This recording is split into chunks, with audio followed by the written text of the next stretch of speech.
Ladies and gentlemen, welcome to CES 2025.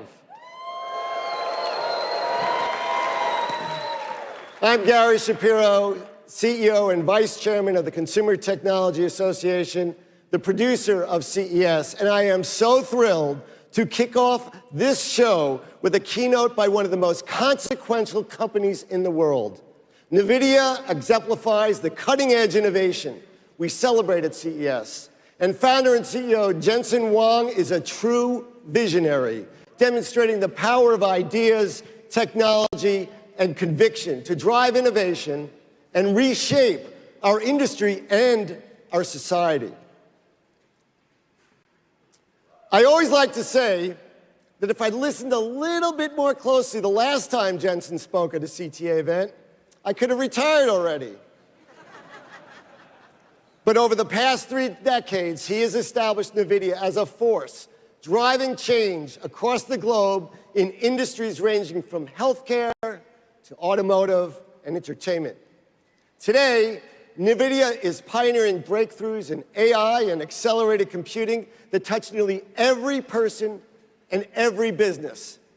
Thanks to his leadership, NVIDIA's innovations enable advanced chatbots, robots, software-defined vehicles, huge virtual worlds, hyper-synchronized factory floors, and so much more.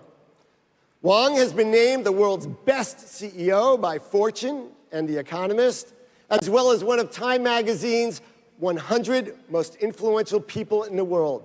But you know, the fact is, like for all of us in this room, our success and his success was not preordained. Jensen started out working at a Denny's as a dishwasher and a busboy, so be nice to them in the future. And he said that the lessons he's learned there, the value of hard work, humility, and hospitality, are what helped him keep the faith and persevere through some of NVIDIA's early challenges. In just a few minutes, we'll hear from NVIDIA founder and CEO Jensen Huang on his unwavering vision of the future and where we're headed next. Stay tuned and have a great CES.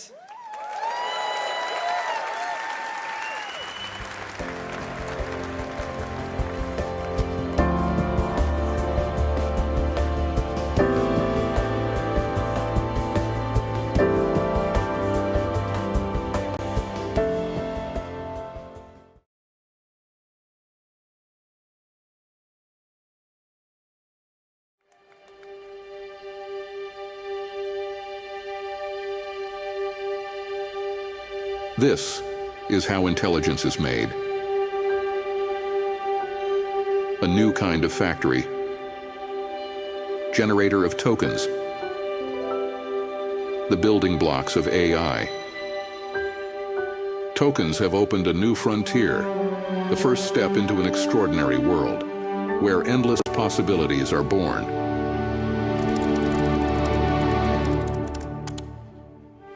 Tokens transform words into knowledge and breathe life into images. They turn ideas into videos and help us safely navigate any environment. Tokens teach robots to move like the masters.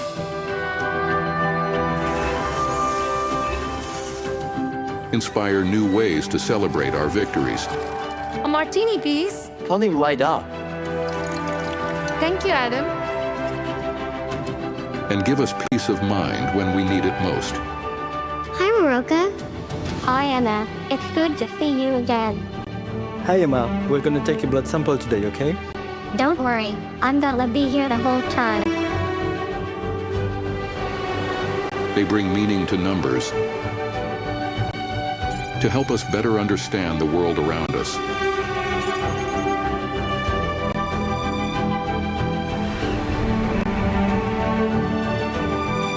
Predict the dangers that surround us.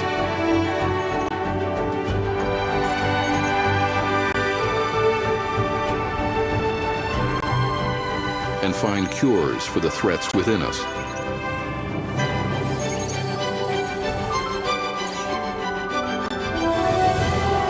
Tokens can bring our visions to life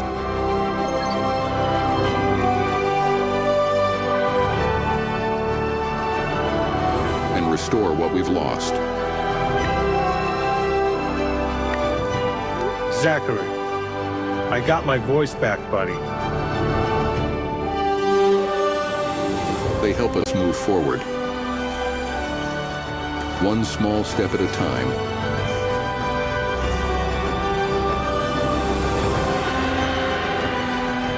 And one giant leap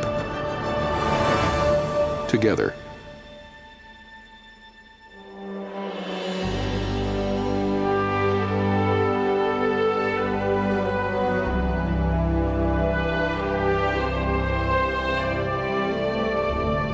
And here is where it all begins.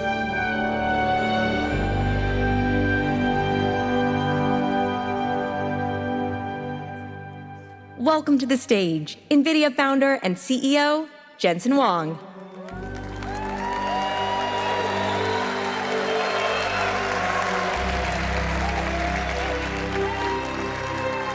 Welcome to CES!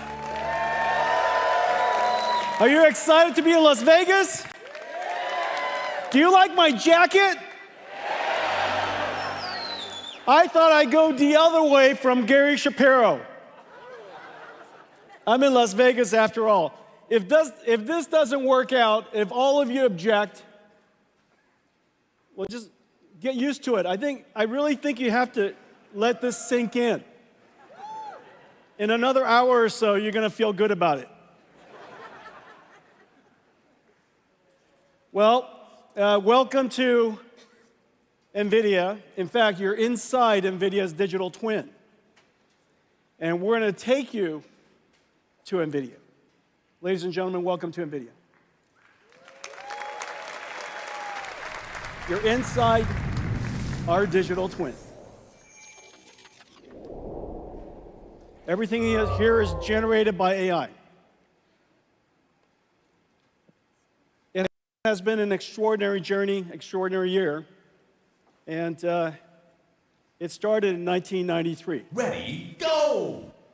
With NV1, we wanted to build computers that can do things that normal computers couldn't. And NV1 made it possible to have a game console in your PC. Our programming architecture was called UDA, missing the letter C until a little while later, but UDA, Unified Device Architecture. And the first developer for UDA and the first application that ever worked on UDA was Sega's Virtual Fighter. 6 years later, we invented, in 1999, the programmable GPU. And it started 20 plus years of incredible advance in this incredible processor called the GPU. It made modern computer graphics possible. And now, 30 years later, Sega's Virtual Fighter is completely cinematic. This is the new Virtual Fighter project that's coming. I just can't wait. Absolutely incredible. 6 years after that, 6 years after 1999, we invented CUDA so that we could explain or express the programmability of our GPUs to a rich set of algorithms that could benefit from it. CUDA initially was difficult to explain, and it took years, in fact. It took approximately 6 years. Somehow, 6 years later or so, 2012, Alex Kershevsky, Ilya Sutskever, and Jeff Hinton discovered CUDA, used it to process AlexNet, and the rest of it is history. AI has been advancing at an incredible pace since. Started with perception AI. We now can understand images and words and sounds. To generative AI, we can generate images and text and sounds. And now, agentic AI. AIs that can perceive, reason, plan, and act. And then the next phase, some of which we'll talk about tonight, physical AI, 2012. Now, magically, 2018, something happened that was pretty incredible. Google's Transformer was released as BERT, and the world of AI really took off. Transformers, as you know, completely changed the landscape for artificial intelligence. In fact, it completely changed the landscape for computing altogether. We recognized properly that AI was not just a new application with a new business opportunity, but AI, more importantly, machine learning enabled by transformers, was going to fundamentally change how computing works. And today, computing is revolutionized in every single layer, from hand coding instructions that run on CPUs to create software tools that humans use. We now have machine learning that creates and optimizes neural networks that processes on GPUs and creates artificial intelligence. Every single layer of the technology stack has been completely changed. An incredible transformation in just 12 years. Well, we can now understand information of just about any modality. Surely you've seen text and images and sounds and things like that. But not only can we understand those, we can understand amino acids, we can understand physics. We understand them, we can translate them, and generate them. The applications are just completely endless. In fact, almost any AI application that you see out there, what modality is the input that it learned from? What modality of information did it translate to? And what modality of information is it generating? If you ask these three fundamental questions, just about every single application could be inferred. And so when you see application after applications that are AI-driven, AI-native, at the core of it, this fundamental concept is there. Machine learning has changed how every application is going to be built, how computing will be done, and the possibilities beyond.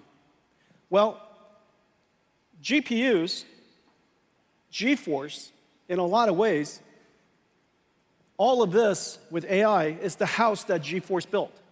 GeForce enabled AI to reach the masses. And now, AI is coming home to GeForce. There are so many things that you can't do without AI. Let me show you some of it now.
That was real-time computer graphics.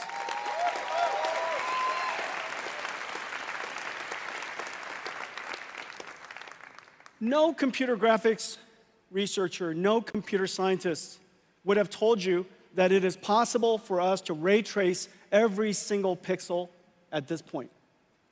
Ray tracing is a simulation of light. The amount of geometry that you saw was absolutely insane. It would have been impossible without artificial intelligence. There are two fundamental things that we did. We used, of course, programmable shading and ray traced acceleration to produce incredibly beautiful pixels. But then we have artificial intelligence be conditioned, be controlled by that pixel to generate a whole bunch of other pixels. Not only is it able to generate other pixels spatially, because it's aware of what the color should be, it has been trained on a supercomputer back in NVIDIA, and so the neural network that's running on the GPU can infer and predict the pixels that we did not render. Not only can we do that, it's called DLSS, the latest generation of DLSS also generates beyond frames. It can predict the future, generating 3 additional frames for every frame that we calculate. What you saw, if we just said 4 frames of what you saw, because we're going to render 1 frame and generate 3, if I said 4 frames at full HD, 4K, that's 33 million pixels or so. Out of that 33 million pixels, we computed only 2. It is an absolute miracle that we can computationally using programmable shaders and our ray tracing engine, to compute 2 million pixels and have AI predict all of the other 33. And as a result, we're able to render at incredibly high performance because AI does a lot less computation. It takes, of course, an enormous amount of training to produce that, but once you train it, the generation is extremely efficient. So this is one of the incredible capabilities of artificial intelligence, and that's why there's so many amazing things that are happening. We used GeForce to enable artificial intelligence, and now artificial intelligence is revolutionizing GeForce.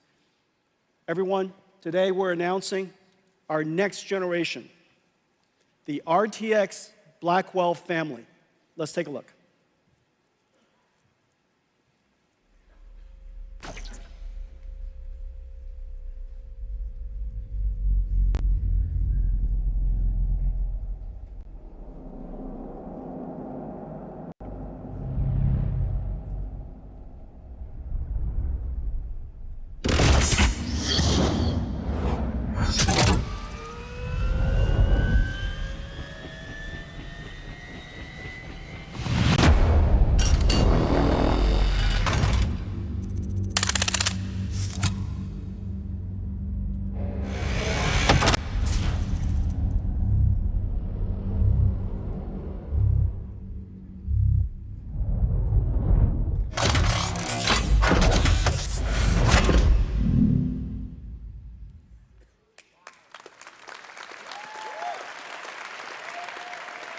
Here it is, our brand new GeForce RTX 50 series Blackwell architecture. The GPU is just a beast. 92 billion transistors, 4,000 TOPS, 4 petaflops of AI, 3 times higher than the last generation Ada. And we need all of it to generate those pixels that I showed you. 380 ray tracing teraflops so that we could, for the pixels that we have to compute the most beautiful image you possibly can. And of course, 125 shader teraflops. There's actually a concurrent shader teraflops as well as an integer unit of equal performance. So 2 dual shaders, one is for floating point, one is for integer. G7 memory from Micron, 1.8 terabytes per second, twice the performance of our last generation. And we now have the ability to intermix AI workloads with computer graphics workloads. And one of the amazing things about this generation is the programmable shader is also able to now process neural networks. So the shader is able to carry these neural networks, and as a result, we invented neural texture compression and neural material shading. As a result of that, you get these amazingly beautiful images that are only possible because we use AIs to learn the texture, learn the compression algorithm, and as a result, get extraordinary results. Okay, so this is the brand new RTX Blackwell 5090. Now, even the mechanical design is a miracle. Look at this, it's got 2 fans. This whole graphics card is just one giant fan. You know, so the question is, where's the graphics card? Is it literally this big? The voltage regulator design is state-of-the-art, incredible design. The engineering team did a great job. So here it is. Thank you.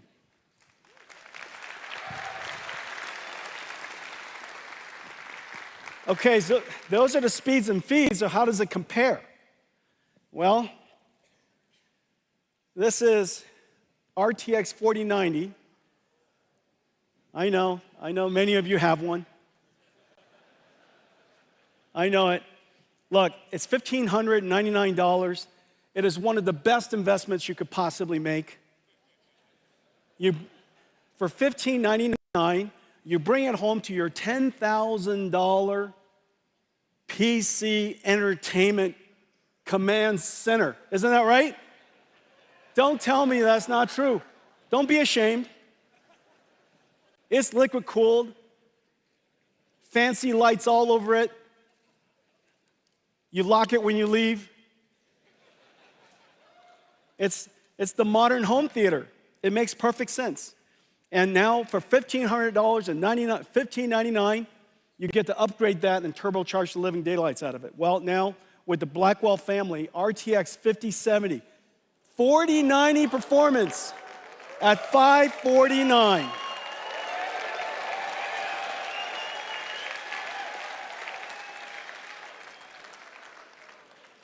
Impossible without artificial intelligence. Impossible without the 4 teraops of AI tensor cores. Impossible without the G7 memories. Okay, so 5070, 4090 performance, $549, and here's the whole family. Starting from 5070 all the way up to 5090. 5090, twice the performance of a 4090. Starting, of course, we're producing at very large scale availability starting January. Well, it is incredible, but we managed to put these in gigantic performance GPUs into a laptop. This is a 5070 laptop. For $1,299, this 5070 laptop has a 4090 performance. I think there's one here somewhere. Let me show you this. This is look at this thing. Here. There's only so many pockets. Ladies and gentlemen, Janine Paul. So can you imagine?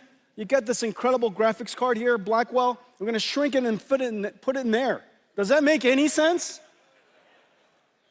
Well, you can't do that without artificial intelligence. And the reason for that is because we're generating most of the pixels using our tensor cores. So we ray trace only the pixels we need, and we generate, using artificial intelligence, all of the other pixels we have. As a result, the energy efficiency is just off the charts. The future of computer graphics is neural rendering, the fusion of artificial intelligence and computer graphics. And what's really amazing is, oh, here we go. Thank you. This is a surprisingly kinetic keynote. And what's really amazing is the family of GPUs we're going to put in here. And so the 5090 will fit into a laptop, a thin laptop. That last laptop was 14.9 millimeters. You got a 5080, 5070 Ti, and 5070. Okay? So, ladies and gentlemen, the RTX Blackwell family.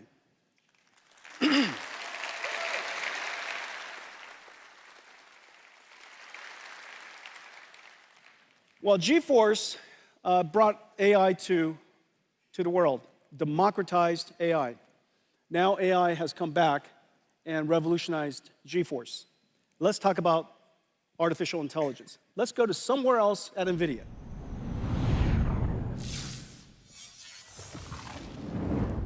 This is literally our office. This is literally NVIDIA's headquarters.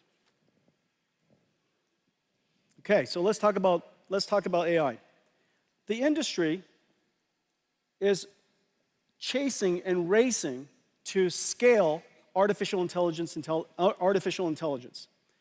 And the scaling law is a powerful model. It's an empirical law that has been observed and demonstrated by researchers and industry over several generations.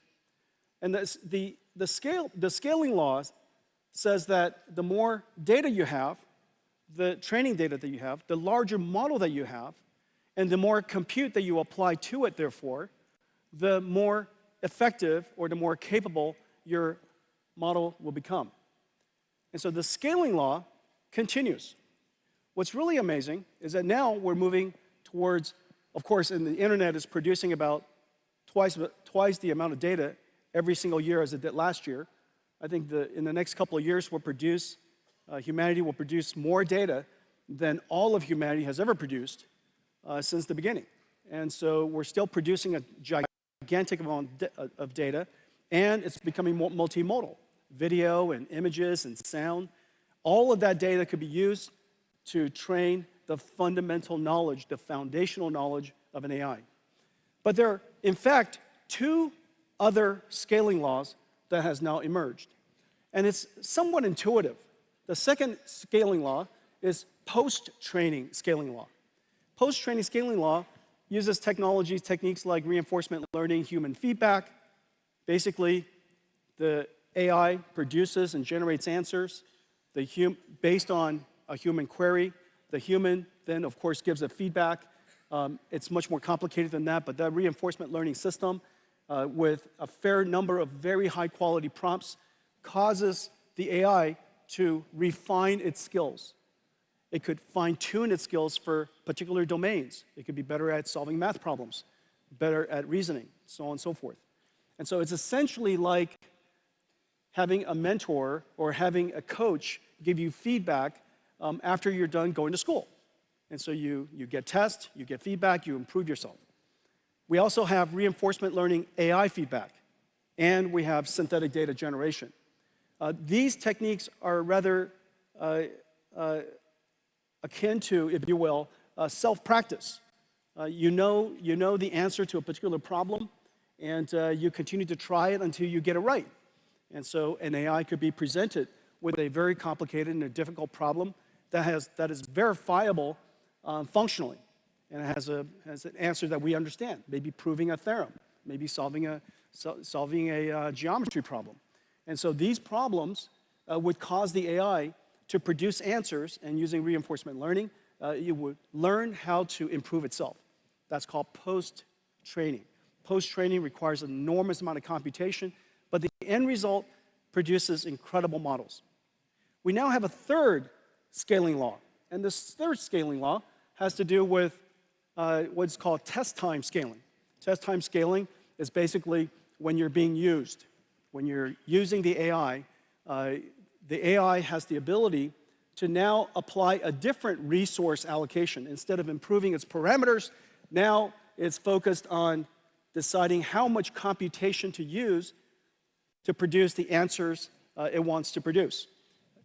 Reasoning is a way of thinking about this. Long thinking is a way to think about this. Instead of a direct inference or one-shot answer, you might reason about it. You might break down the problem into multiple steps. You might generate multiple ideas and evaluate, your AI system would evaluate which one of the ideas that you generated was the best one. Maybe it solves the problem step by step, so on and so forth.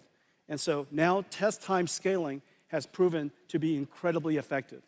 You're watching this sequence of technology and all of these scaling laws emerge as we see incredible achievements from ChatGPT to O1 to O3, and now Gemini Pro. All of these systems are going through this journey step by step by step of pre-training to post-training to test time scaling. Well, the amount of computation that we need, of course, is incredible. And we would like, in fact, that society has the ability to scale the amount of computation to produce more and more novel and better intelligence. Intelligence, of course, is the most valuable asset that we have, and it can be applied to solve a lot of very challenging problems. And so, scaling law. It's driving enormous demand for NVIDIA computing. It's driving enormous demand for this incredible chip we call Blackwell. Let's take a look at Blackwell. Well, Blackwell is in full production. It is incredible what it looks like. So first of all, there's some, every single cloud service provider now have systems up and running. We have systems here from about 15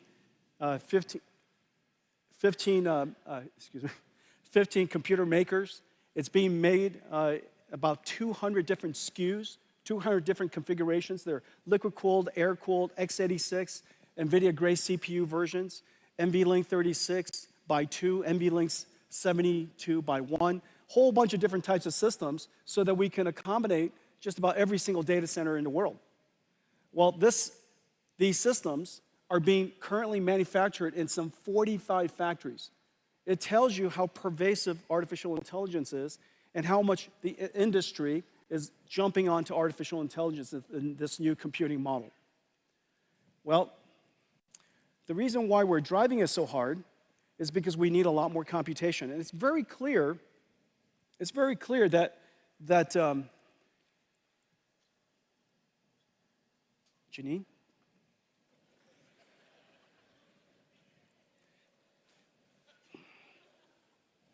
You know, it's hard to tell. You don't ever want to reach your hands into a dark place. Hang on a second, is this a good idea? All right.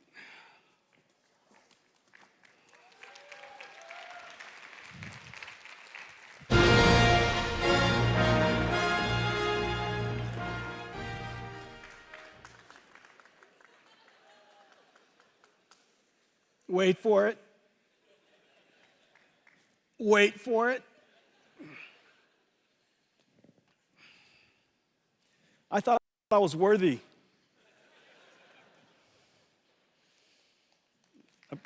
Apparently, Yonir didn't think I was worthy. All right. This is my show and tell. This is a show and tell. So, this NVLink system, this right here, this NVLink system, this is GB200 NVLink 72. It is 1.5 tons, 600,000 parts, approximately equal to 20 cars, 120 kilowatts. It has a spine behind it that connects all of these GPU together, 2 miles of copper cable, 5,000 cables. This is being manufactured in 45 factories around the world. We build them, we liquid cool them, we test them, we disassemble them, ship them in parts to the data centers because it's 1.5 tons. We reassemble it outside the data centers and install them. The manufacturing is insane. But the goal of all of this is because the scaling laws are driving computing so hard that this level of computation, Blackwell over our last generation, improves the performance per watt by a factor of 4. Performance per watt by a factor of 4, performance per dollar by a factor of 3. That basically says that in one generation, we reduce the cost of training these models by a factor of 3. Or if you want to increase the size of your model by a factor of 3, it's about the same cost. But the important thing is this. These are generating tokens that are being used by all of us when we use ChatGPT or when we use Gemini, use our phones in the future. Just about all of these applications are going to be consuming these AI tokens. And these AI tokens are being generated by these systems. And every single data center is limited by power.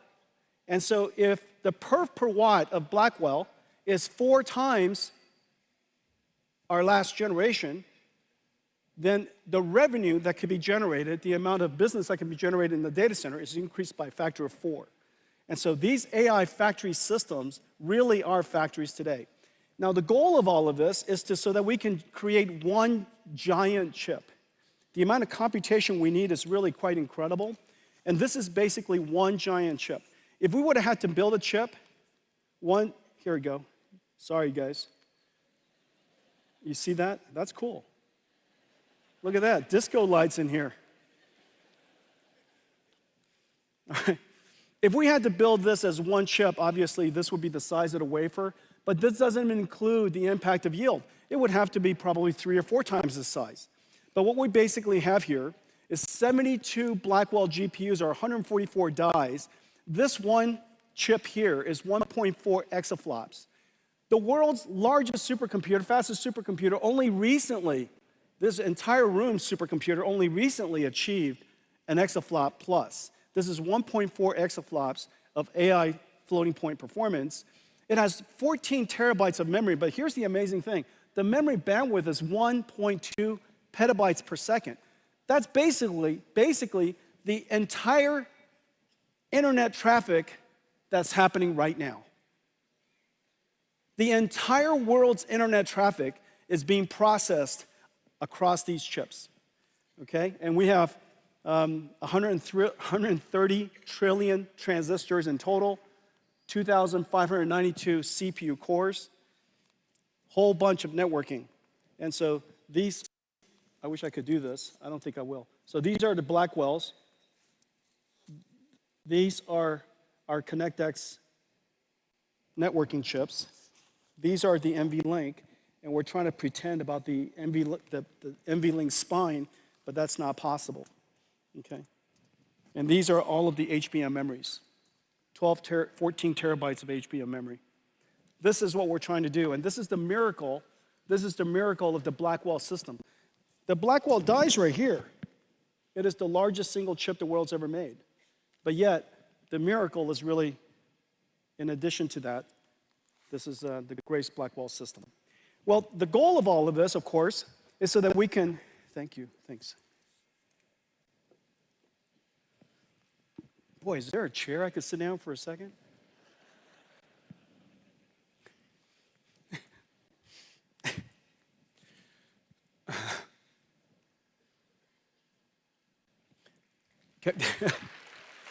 Can I have a Michelob Ultra? Okay.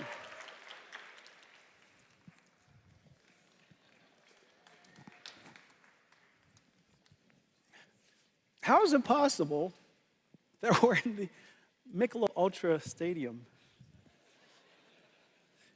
It's like coming to NVIDIA and we don't have a GPU for you.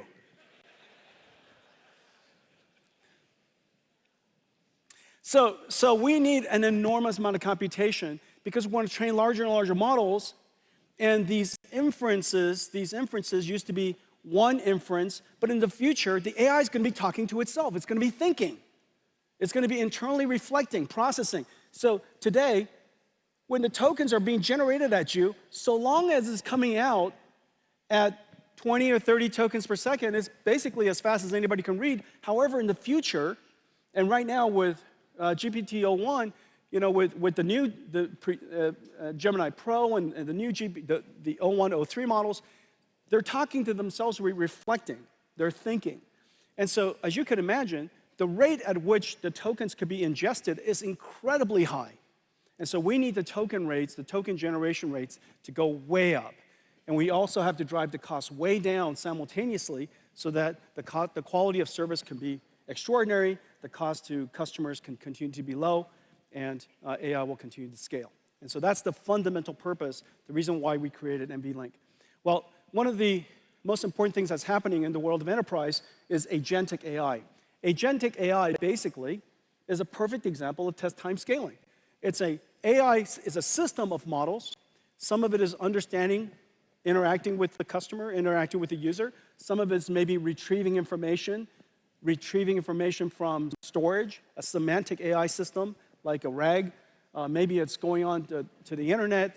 Maybe it's studying a PDF file. And so it might be using tools. It might be using a calculator.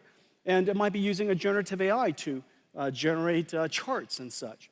And it's taking the problem you gave it, breaking it down step by step, and it's iterating through all these different models. Well, in order to respond to a customer in the future, in order for AI to respond, it used to be ask a question, answer starts spewing out. In the future, you ask a question, a whole bunch of models are going to be working in the background. And so test time scaling, the amount of computation used for inferencing, is going to go through the roof. It's going to go through the roof because we want better and better answers. Well, to help the industry build agentic AI, our go-to-market is not direct to enterprise customers. Our go-to-market is we work with software developers in the IT ecosystem to integrate our technology to make possible new capabilities, just like we did with CUDA libraries. We now want to do that with AI libraries. And just as the computing model of the past has APIs that are doing computer graphics or doing linear algebra or doing fluid dynamics, in the future, on top of those acceleration libraries, CUDA acceleration libraries, we'll have AI libraries. We've created 3 things for helping the ecosystem build agentic AI. NVIDIA NIMs, which are essentially AI microservices all packaged up. It takes all of this really complicated CUDA software, CUDA DNN, Cutlass, or TensorRT-LM, or Triton, or all of these different really complicated software, and the model itself, we package it up, we optimize it, we put it into a container, and you could take it wherever you like.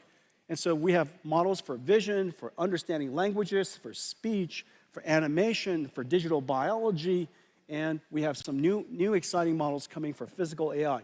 And these AI models run in every single cloud because NVIDIA's GPUs are now available in every single cloud. It's available in every single OEM. So you could literally take these models, integrate it into your software packages, create AI agents that run on Cadence, or there might be ServiceNow agents, or they might be SAP agents, and they could deploy it to their customers and run it wherever the customers want to run the software. The next layer is what we call NVIDIA NeMo.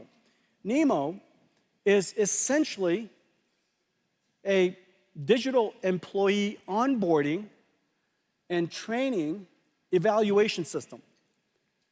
In the future, these AI agents are essentially digital workforce that are working alongside your employees, doing things for you on your behalf.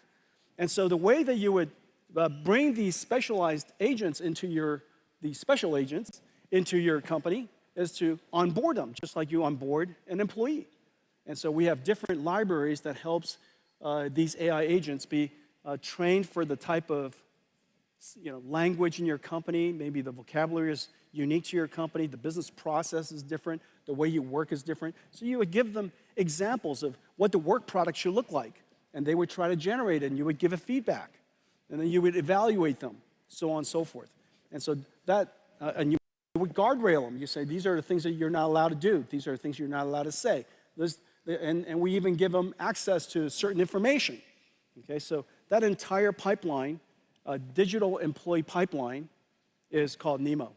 In a lot of ways, the IT department of every company is going to be the HR department of AI agents in the future.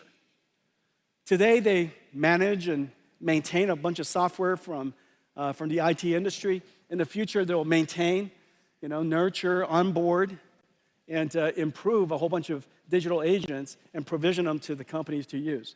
Okay, and so your IT department is going to become kind of like AI agent HR. And on top of that, we provide a whole bunch of blueprints that our ecosystem could take advantage of. All of this is completely open source, and so you could take it and modify the blueprints. We have blueprints for all kinds of different types of agents. Well, today we're also announcing that we're doing something that's really cool and I think really clever.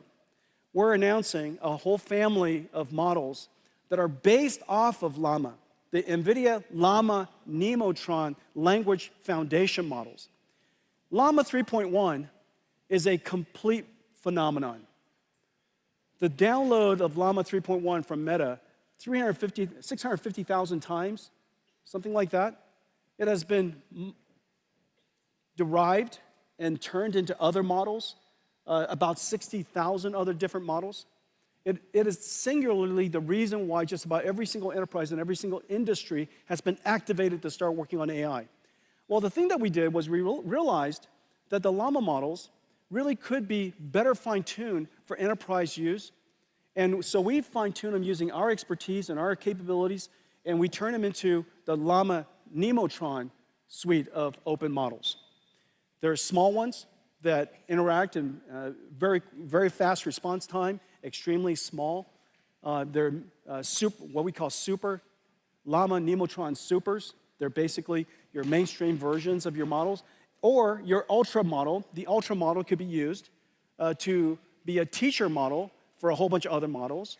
It could be a reward model, evaluator, a judge for other models to create answers and decide whether it's a good answer or not, basically give feedback to other models. It could be distilled in a lot of different ways. Basically, a teacher model, a knowledge distillation model. Very large, very capable. And so all of this is now available online. Well, these models are incredible. It's number one in leaderboards for chat, leaderboard for instruction, leaderboard for retrieval. So the different types of functionalities necessary that are used in AI agents around the world, these are going to be incredible models for you. We're also working with the ecosystem. All of our NVIDIA AI technologies are integrated into the IT industry. We have great partners and really great work being done at ServiceNow, at SAP, at Siemens for industrial AI. Cadence is doing great work. Synopsys is doing great work. I'm really proud of the work that we do with Perplexity. As you know, they revolutionized search. Yeah, really fantastic stuff. Codium, every software engineer in the world. This is going to be the next giant AI application. Next giant AI service, period, is software coding. 30 million software engineers around the world. Everybody is going to have a software assistant helping them code. If not, obviously you're going to be way less productive and create lesser good code. And so this is 30 million. There's 1 billion knowledge workers in the world. It is very, very clear AI agents is probably the next robotics industry and likely to be a multi-trillion-dollar opportunity. Well, let me show you some of the blueprints that we've created and some of the work that we've done with our partners with these AI agents. AI agents are the new digital workforce, working for and with us. AI agents are a system of models that reason about a mission, break it down into tasks, and retrieve data or use tools to generate a quality response. NVIDIA's agentic AI building blocks, NIM pre-trained models, and NeMo framework let organizations easily develop AI agents and deploy them anywhere. We will onboard and train our agentic workforces on our company's methods, like we do for employees. AI agents are domain-specific task experts. Let me show you 4 examples. For the billions of knowledge workers and students, AI research assistant agents ingest complex documents like lectures, journals, financial results, and generate interactive podcasts for easy learning. By combining a UNet regression model with a diffusion model, CoreDiff can downscale global weather forecasts down from 25 kilometers to 2 kilometers. Developers, like at NVIDIA, manage software security AI agents that continuously scan software for vulnerabilities, alerting developers to what action is needed. Virtual lab AI agents help researchers design and screen billions of compounds to find promising drug candidates faster than ever. And video analytics AI agents, built on an NVIDIA Metropolis blueprint, including NVIDIA Cosmos Nemotron vision language models, Llama Nemotron LLMs, and NeMo Retriever. Metropolis agents analyze content from the billions of cameras generating 100,000 petabytes of video per day. They enable interactive search, summarization, and automated reporting, and help monitor traffic flows, flagging congestion or danger. In industrial facilities, they monitor processes and generate recommendations or improvement. Metropolis agents centralize data from hundreds of cameras and can reroute workers or robots when incidents occur. The age of agentic AI is here, for every organization. Okay. That was the first pitch at a baseball game. That was not generated. I just felt that none of you were impressed. Okay, so AI was created in the cloud and for the cloud. AI is created in the cloud and for the cloud. And for enjoying AI on phones, of course, it's perfect. Very, very soon, we're going to have a continuous AI that's going to be with you. And when you use those Meta glasses, you could, of course, point at something, look at something, and ask it, whatever information you want. And so AI is perfect in the cloud. It was created in the cloud, it's perfect in the cloud. However, we would love to be able to take that AI everywhere. I've mentioned already that you could take NVIDIA AI to any cloud, but you could also put it inside your company. But the thing that we want to do more than anything is put it on our PC as well. And so, as you know, Windows 95 revolutionized the computer industry. It made possible this new suite of multimedia services, and it changed the way that applications was created forever. Windows 95, this model of computing, of course, is not perfect for AI. And so the thing that we would like to do is we would like to have, in the future, your AI basically become your AI assistant. And instead of just the 3D APIs and the sound APIs and the video APIs, you would have generative APIs for 3D, and generative APIs for language, and generative AI for sound, and so on and so forth. And we need a system that makes that possible while leveraging the massive investment that's in the cloud. There's no way that the world can create yet another way of programming AI models. It's just not going to happen. And so if we could figure out a way to make Windows PC a world-class AI PC, it would be completely awesome. And it turns out the answer is Windows. It's Windows WSL2. Windows WSL2. Windows WSL2 basically is two operating systems within one. It works perfectly. It's developed for developers, and it's developed so that you can have access to bare metal. WSL2 has been optimized for cloud-native applications. It is optimized for, and very importantly, it's been optimized for CUDA. And so WSL2 supports CUDA perfectly out of the box. As a result, everything that I showed you with NVIDIA NIMs, NVIDIA NeMo, the blueprints that we develop that are going to be up in ai.nvidia.com, so long as the computer fits it, so long as you can fit that model, and we're going to have many models that fit, whether it's vision models or language models or speech models or these animation digital human models, all kinds of different types of models are going to be perfect for your PC, and you download it and it should just run. And so our focus is to turn Windows WSL2, Windows PC, into a target first-class platform that we will support and maintain for as long as we shall live.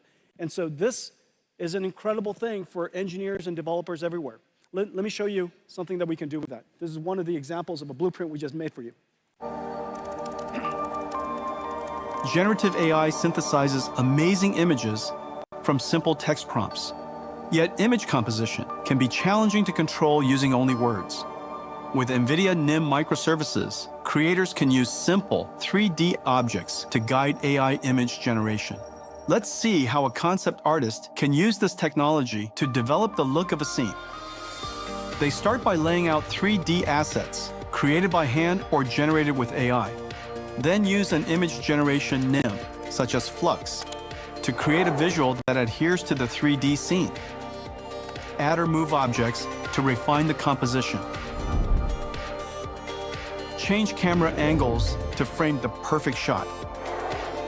Or reimagine the whole scene with a new prompt.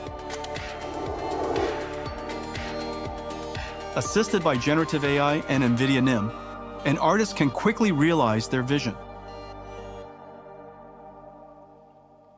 NVIDIA AI for your PCs. Hundreds of millions of PCs in the world with Windows, and so we could get them ready for AI. OEMs, all the PC OEMs we work with, just basically all of the world's leading PC OEMs, are going to get their PCs ready for this stack. And so AI PCs are coming to a home near you.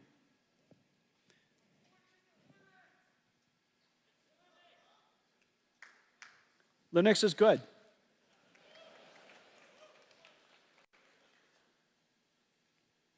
Okay, let's talk about physical AI. Speaking of Linux, let's talk about physical AI. So, physical AI.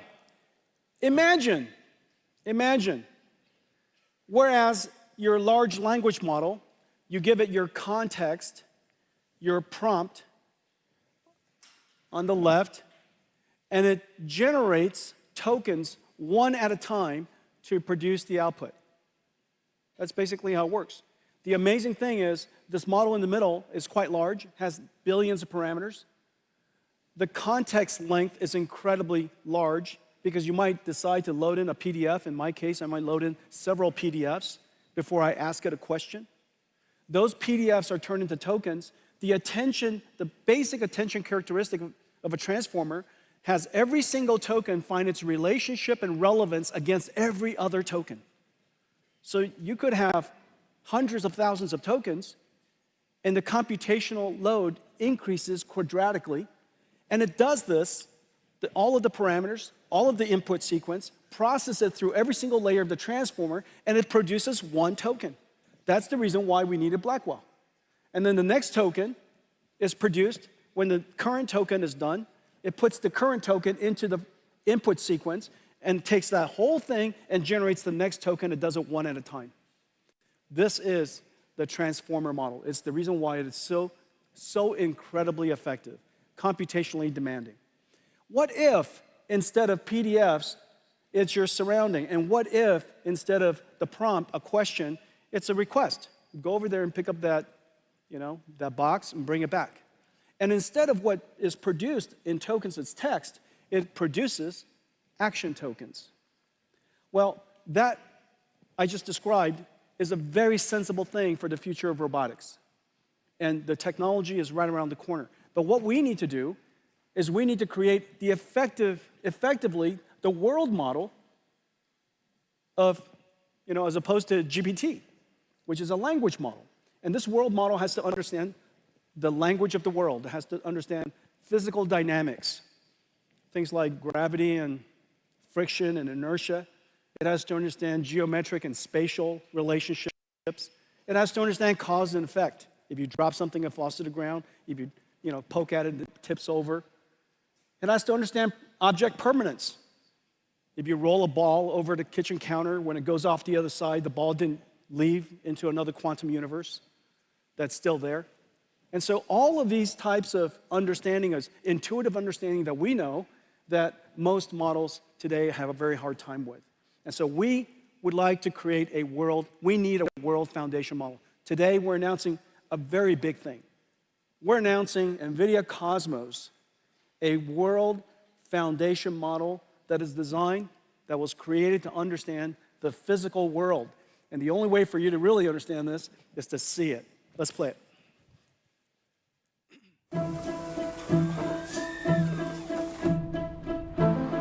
The next frontier of AI is physical AI.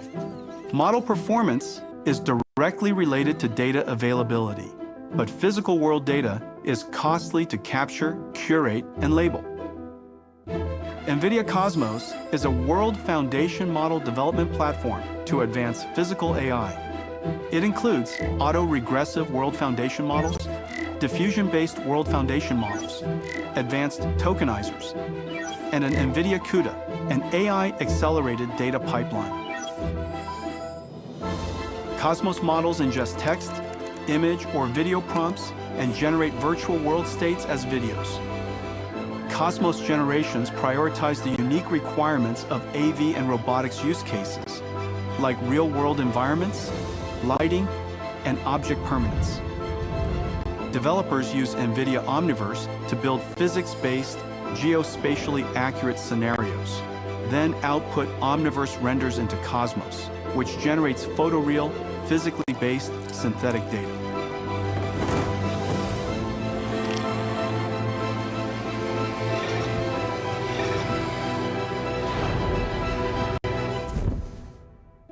Whether diverse objects or environments,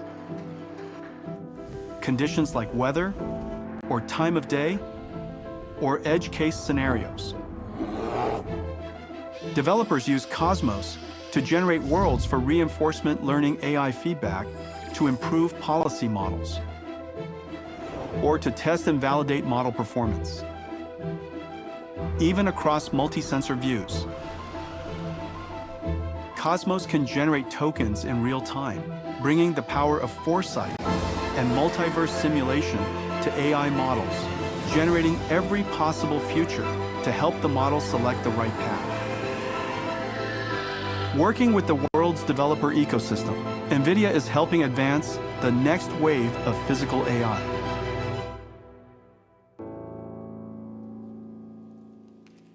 NVIDIA Cosmos. NVIDIA Cosmos. NVIDIA Cosmos, the world's first world foundation model. It is trained on 20 million hours of video. The 20 million hours of video focuses on physical dynamic things. So dynamic nature themes, humans walking, hands moving, manipulating things, things that are fast camera movements. It's really about teaching the AI, not about generating creative content, but teaching the AI to understand the physical world. And with this physical AI, there are many downstream things that we could do as a result. We could do synthetic data generation to train models. We could distill it and turn it into effectively the beginnings of a robotics model. You could have it generate multiple physically based, physically plausible scenarios of the future, basically do a Doctor Strange. You could, because this model understands the physical world, of course, you saw a whole bunch of images generated. This model understanding the physical world, it also could do, of course, captioning. And so it could take videos, caption it incredibly well, and that captioning and the video could be used to train large language models, multimodality large language models. And so you could use this technology to use this foundation model to train robots, as well as large language models. And so this is the NVIDIA Cosmos. The platform has an autoregressive model for real-time applications, has diffusion model for very high-quality image generation. It's incredible tokenizer, basically learning the vocabulary of real world, and a data pipeline so that if you would like to take all of this and then train it on your own data, this data pipeline, because there's so much data involved, we've accelerated everything end-to-end for you.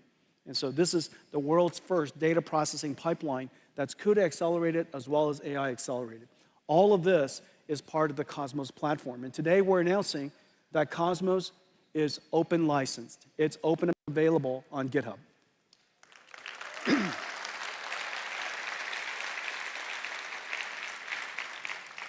We hope that this moment, and there's a small, medium, large for very fast models, mainstream models, and also teacher models, basically not knowledge transfer models. Cosmos World Foundation model being open, we really hope will do for the world of robotics and industrial AI what Llama 3 has done for enterprise AI. The magic happens when you connect Cosmos to Omniverse, and the reason fundamentally is this. Omniverse is a physics grounded, not physically grounded, but physics grounded. It's algorithmic physics, principled physics simulation grounded system. It's a simulator. When you connect that to Cosmos, it provides the grounding, the ground truth that can control and to condition the Osmos generation. As a result, what comes out of Osmos is grounded on truth. This is exactly the same idea as connecting a large language model to a RAG, to a retrieval augmented generation system. You want to ground the AI generation on ground truth. And so the combination of the two gives you a physically simulated, a physically grounded multiverse generator.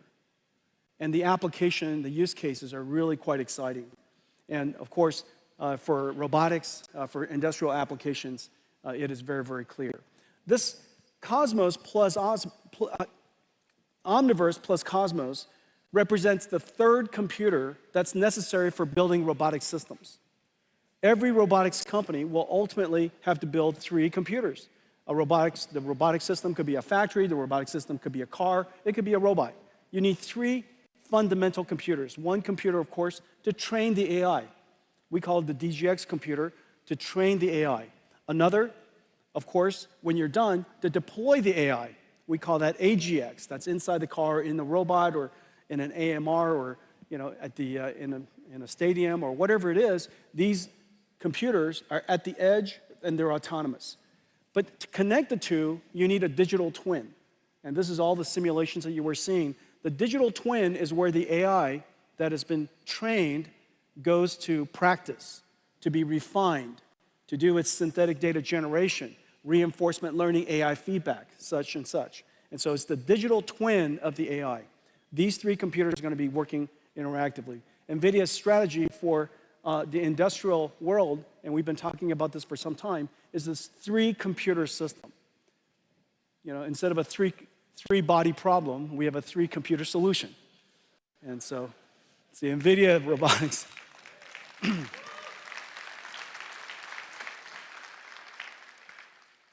So let me give you 3 examples.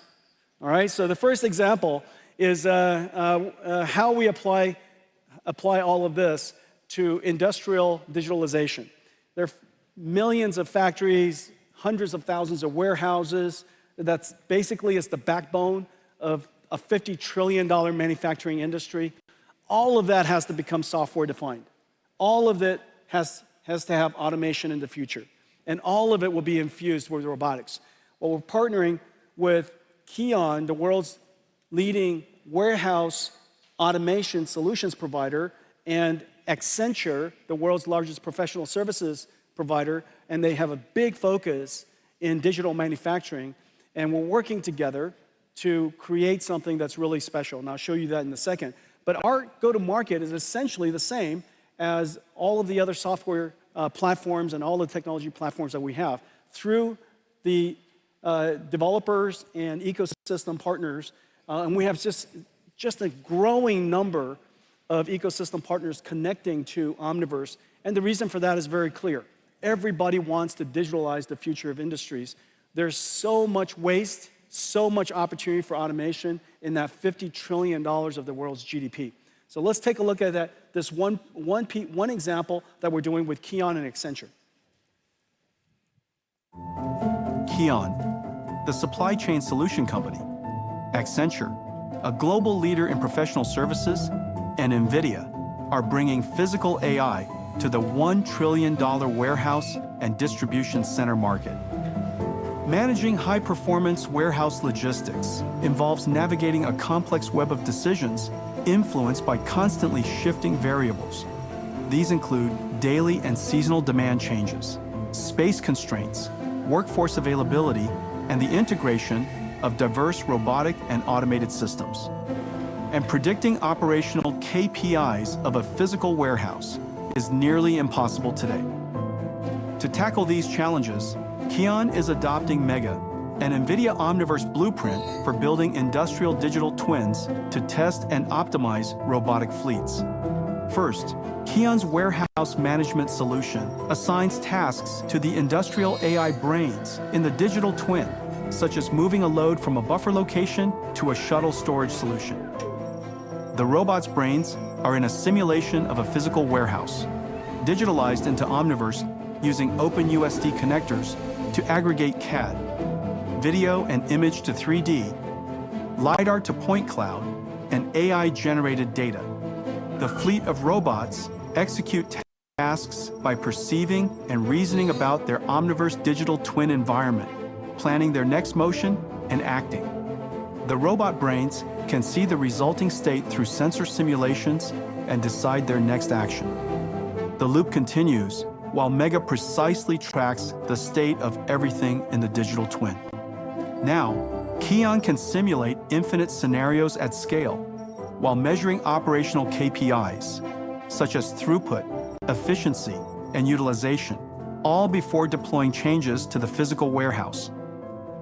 Together with NVIDIA, Kion and Accenture are reinventing industrial autonomy. In the future, that's incredible. Everything is in simulation. In the future, every factory will have a digital twin. And that digital twin operates exactly like the real factory. And in fact, you could use Omniverse with Cosmos to generate a whole bunch of future scenarios, and you pick, then an AI decides which one of the scenarios are the most optimal for whatever KPIs, and that becomes the programming constraints, the program, if you will, the AIs that will be deployed into the real factories. The next example, autonomous vehicles. The AV revolution has arrived. After so many years, with Waymo's success and Tesla's success, it is very, very clear autonomous vehicles has finally arrived. Well, our offering to this industry is the three computers: the training systems to train the AIs, the simulation systems, and the synthetic data generation systems, Omniverse and now Cosmos, and also the computer that's inside the car. Each car company might work with us in a different way, use one or two or three of the computers. We're working with just about every major car company around the world: Waymo and Zoox and Tesla, of course, in their data center, BYD, the largest EV company in the world. JLR's got a really cool car coming. Mercedes has a fleet of cars coming with NVIDIA starting this year, going to production. And I'm super, super pleased to announce that today, Toyota and NVIDIA are going to partner together to create their next generation AVs.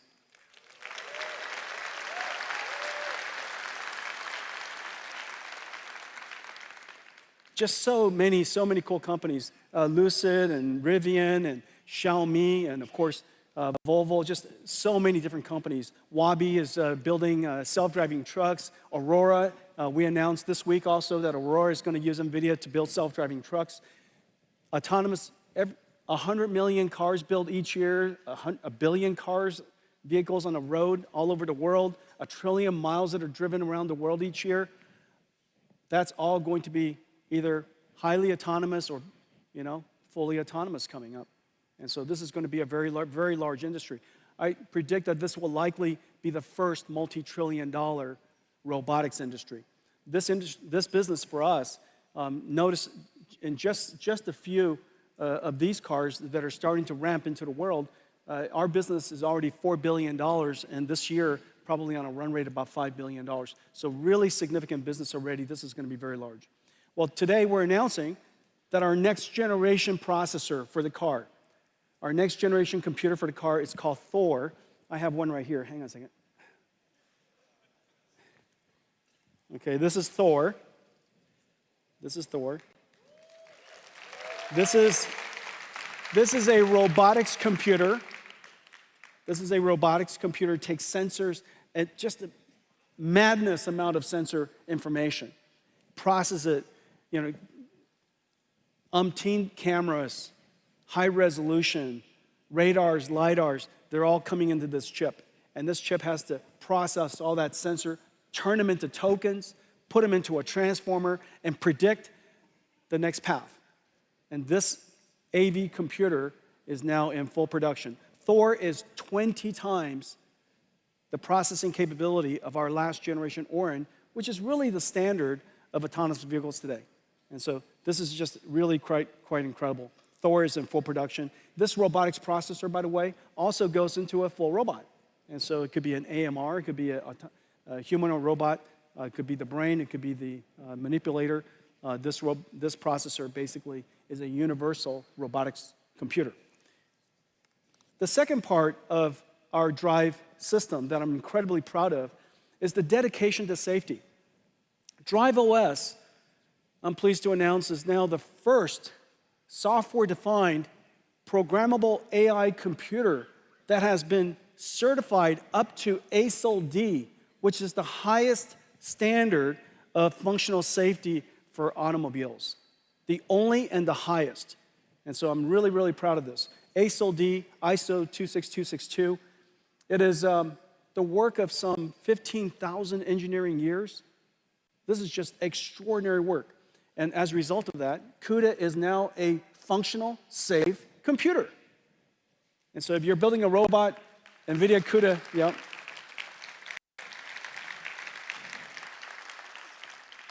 Okay, so So now I told you I was going to show you what would we use Omniverse and Cosmos to do in the context of self-driving cars. And today, instead of showing you a whole bunch of videos of cars driving on the road, I'll show you some of that too. But I want to show you how we use the car to reconstruct digital twins automatically using AI and use that capability to train future AI models. Okay, let's play it.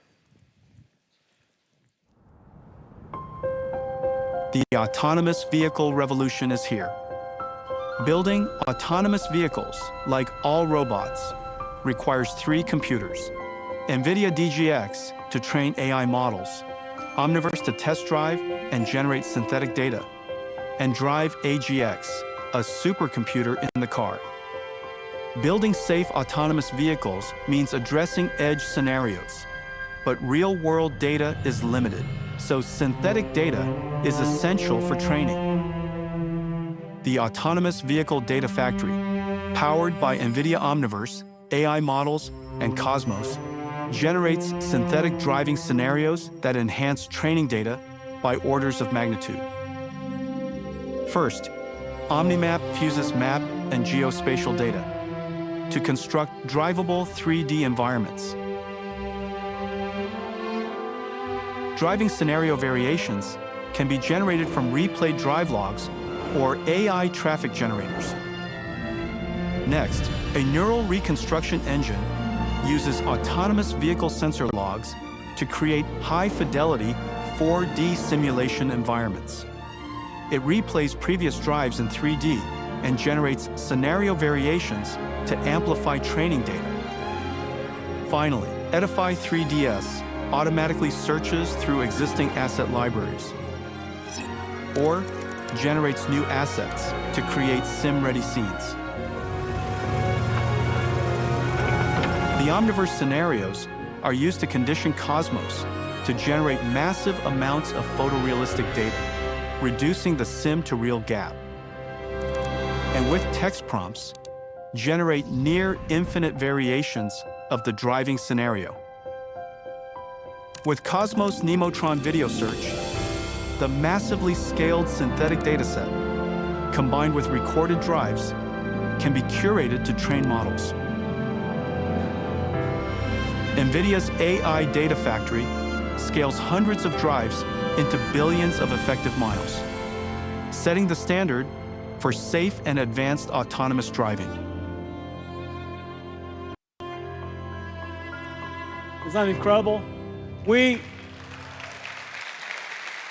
take thousands of drives and turn them into billions of miles. We are going to have mountains of training data for autonomous vehicles. Of course, we still need actual cars on the road.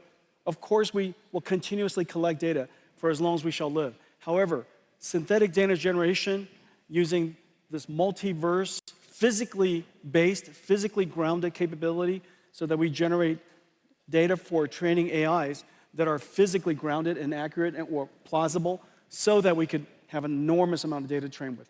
The AV industry is here.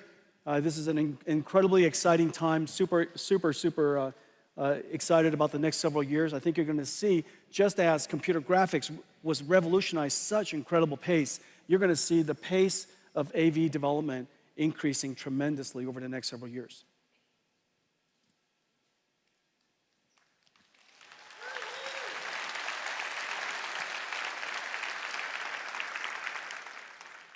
I think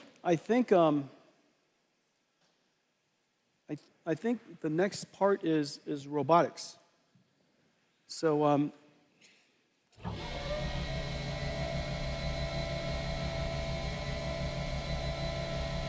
humanoid robots, my friends.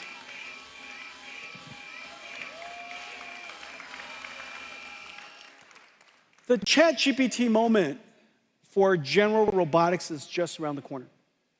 And in fact, all of the enabling technologies that I've been talking about is going to make it possible for us in the next several years to see very rapid breakthroughs, surprising breakthroughs in general robotics. Now, the reason why general robotics is so important is whereas robots with tracks and wheels require special environments to accommodate them, there are three robots in the world that we can make that require no green fields. Brownfield adaptation is perfect. If we could possibly build these amazing robots, we could deploy them in exactly the world that we've built for ourselves. These three robots are, one, agentic robots, and agentic AI, because they're information workers. So long as they could accommodate the computers that we have in our offices, it's going to be great. Number two, self-driving cars. And the reason for that is we spent 100+ years building roads and cities. And then number three, humanoid robots. If we have the technology to solve these three, this will be the largest technology industry the world's ever seen. And so we think that the robotics era is just around the corner. The critical capability is how to train these robots. In the case of humanoid robots, the imitation information is rather hard to collect. And the reason for that is, in the case of car, you just drive it. We're driving cars all the time. In the case of these humanoid robots, the imitation information, the human demonstration is rather laborious to do. And so we need to come up with a clever way to take hundreds of demonstrations, thousands of human demonstrations, and somehow use artificial intelligence and Omniverse to synthetically generate millions of synthetically generated motions. And from those motions, the AI can learn how to perform a task. Let me show you how that's done.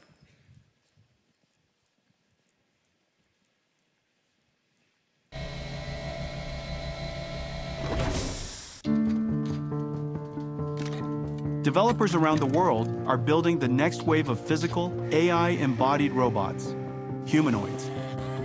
Developing general-purpose robot models requires massive amounts of real-world data, which is costly to capture and curate. NVIDIA Isaac GR00T helps tackle these challenges, providing humanoid robot developers with four things: robot foundation models, data pipelines, simulation frameworks, and a Thor robotics computer. The NVIDIA Isaac GR00T blueprint for synthetic motion generation is a simulation workflow for imitation learning, enabling developers to generate exponentially large datasets from a small number of human demonstrations. First, GR00T Teleop enables skilled human workers to portal into a digital twin of their robot using the Apple Vision Pro. This means operators can capture data even without a physical robot, and they can operate the robot in a risk-free environment, eliminating the chance of physical damage or wear and tear. To teach a robot a single task, operators capture motion trajectories through a handful of teleoperated demonstrations, then use GR00T Mimic to multiply these trajectories into a much larger dataset. Next, they use GR00T Gen, built on Omniverse and Cosmos for domain randomization and 3D to real upscaling, generating an exponentially larger dataset. The Omniverse and Cosmos multiverse simulation engine provides a massively scaled dataset to train the robot policy. Once the policy is trained, developers can perform software-in-the-loop testing and validation in Isaac Sim before deploying to the real robot. The age of general robotics is arriving, powered by NVIDIA Isaac GR00T. We're going to have mountains of data to train robots with. NVIDIA Isaac GR00T. NVIDIA Isaac GR00T. This is our platform to provide technology elements to the robotics industry to accelerate the development of general robotics. And, well, I have one more thing that I want to show you. None of this would be possible if not for this incredible project that we started about a decade ago. Inside the company was called Project Digits. Deep learning, GPU, intelligence, training system, digits. Well, before we launched it, I shrunk it to DGX and to harmonize it with RTX, AGX, OVX, and all of the other X's that we have in the company. And it really revolutionized, DGX1 really revolutionized, where's DGX1? DGX1 revolutionized artificial intelligence. The reason why we built it was because we wanted to make it possible for researchers and startups to have an out-of-the-box AI supercomputer. Imagine the way supercomputers were built in the past.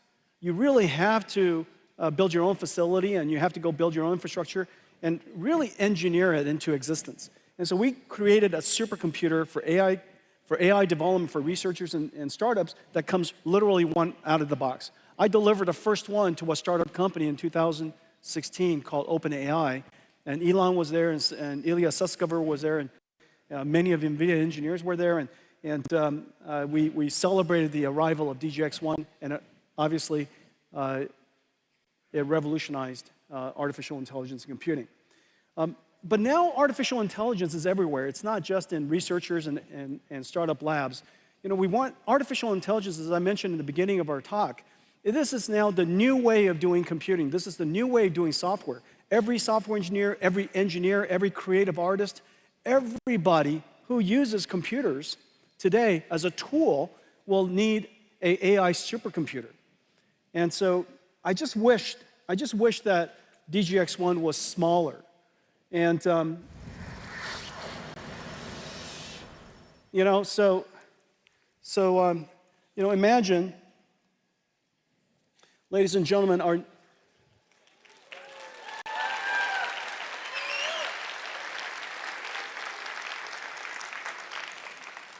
this is NVIDIA's latest AI supercomputer. And it's finally called Project Digits right now. And if you have a good name for it, reach out to us. Here's the amazing thing. This is an AI supercomputer. It runs the entire NVIDIA AI stack. All of NVIDIA software runs on this. DGX Cloud runs on this. This sits, well, somewhere, and it's wireless or, you know, connected to your computer. It's even a workstation if you like it to be. And you could access it, you could reach it like a cloud supercomputer, and NVIDIA's AI works on it. And it's based on a super secret chip that we've been working on called GB110, the smallest Grace Blackwell that we make. And I have, well, you know what, let's show everybody inside.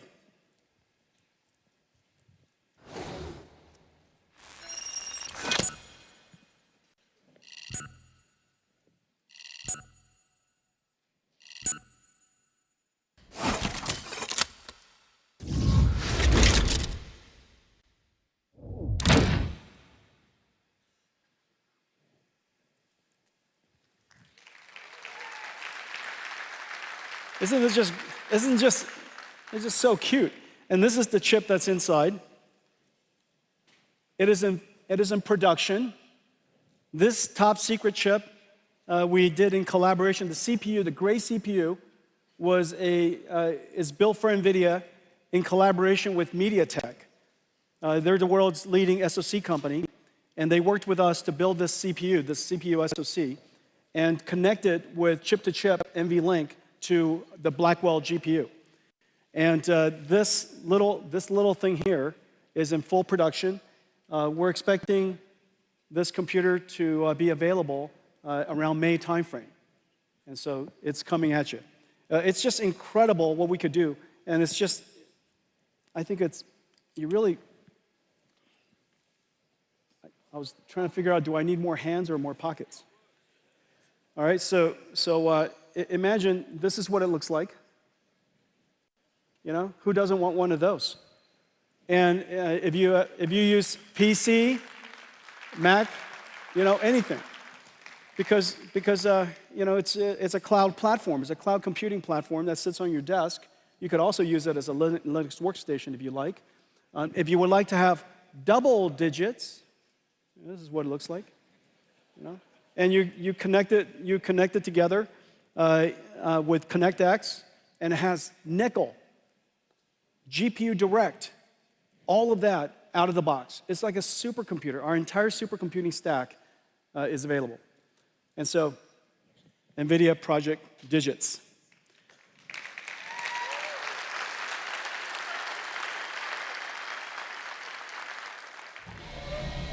Okay. Well, let me tell you what I told you. I told you that we are in production with 3 new Blackwells. Not only is the Grace Blackwell supercomputers, NVLink 72s, in production all over the world, we now have 3 new Blackwell systems in production. One amazing AI foundational world foundation model, the world's first physical AI foundation model. It's open, available to activate the world's industries of robotics and such, and three robots. 3 robots. We're working on agentic AI, humanoid robots, and self-driving cars. It's been an incredible year. I want to thank all of you for your partnership. Thank all of you for coming. I made you a short video to reflect on last year and look forward to the next year. Play, please.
Have a great CES, everybody. Happy New Year. Thank you.